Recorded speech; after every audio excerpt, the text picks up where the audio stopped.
மனுஷனுடைய பற்களை பற்றி தாவீது சங்கீதத்திலே சொல்கிறார். சங்கீதம் 124:6 தாவீது சொல்கிறார், நம்மை அவர்களுடைய பற்களுக்கு இரையாக ஒப்புக்கூடாதிருக்கிற கர்த்தருக்கு ஸ்தோத்திரம் என்று சொல்கிறார். இந்த சங்கீதத்திலே மனுஷனுடைய பற்களுக்கு இரையாக என்ற வார்த்தையை கவனிக்க வேண்டியது அவசியம்.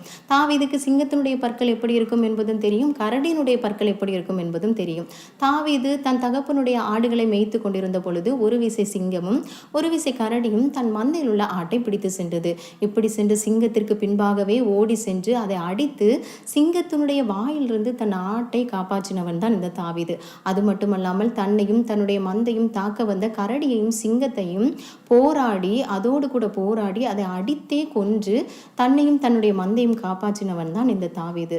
இப்பொழுது தாவீதுக்கு சிங்கம் மற்றும் கரனுடைய பற்களுடைய கூர்மையை பற்றியும் வலிமை பற்றியும் அது எவ்வளவு கொடூரமானது என்பதையும் நன்கு அறிந்திருந்த தாவீது தான் சங்கீதம் 124 மனுஷனுடைய பற்களையும் இந்த கொடூரமான மிருகங்களுடைய பற்களுக்கு ஒப்புமைப்படுத்தி பேசுகிறார். சங்கீதம் 124 தொடக்கத்திலே பார்க்கும் பொழுது தாவீது சொல்கிறார், கர்த்தர் என்னுடைய பட்சத்தில் இராவிட்டால், கர்த்தர் தாமே என்னுடைய பட்சத்தில் இராவிட்டால் மனுஷருடைய கோபம் என் மேலே பற்றி எறிகையில் அவர்கள் என்னை உயிரோடே விழுங்கி இருப்பார்கள் என்று சொல்கிறார்.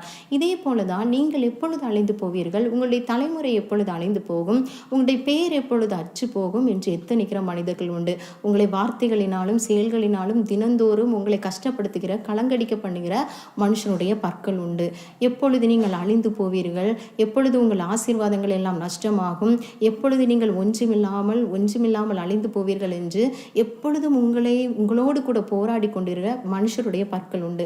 இப்படிப்பட்ட எல்லா மனுஷருடைய பற்களுக்கும் எப்படி தேவன் தாவீதை மனுஷருடைய பற்களுக்கு விலக்கி பாதுகாத்தாரோ அதே போல உங்களையும் பாதுகாக்க வல்லவராக இருக்கிறார். நீங்கள் கடந்து வந்த நாட்களில் எல்லாம் எத்தனை சிங்கங்கள், எத்தனை கரடிகள், எத்தனை ஓநாய்கள் உங்களுக்கு எதிராக வந்த போதும் அவைகள் எல்லாவற்றிலும் இருந்து காப்பாற்றின தேவன் இன்றும் நீங்கள் போராடி கொண்டிருக்கிற மனுஷருடைய பற்களுக்கு உங்களையும் உங்கள் குடும்பத்தையும் நிச்சயமாக தேவன் விலக்கி பாதுகாக்க அவர் வல்லவராக இருக்கிறார்.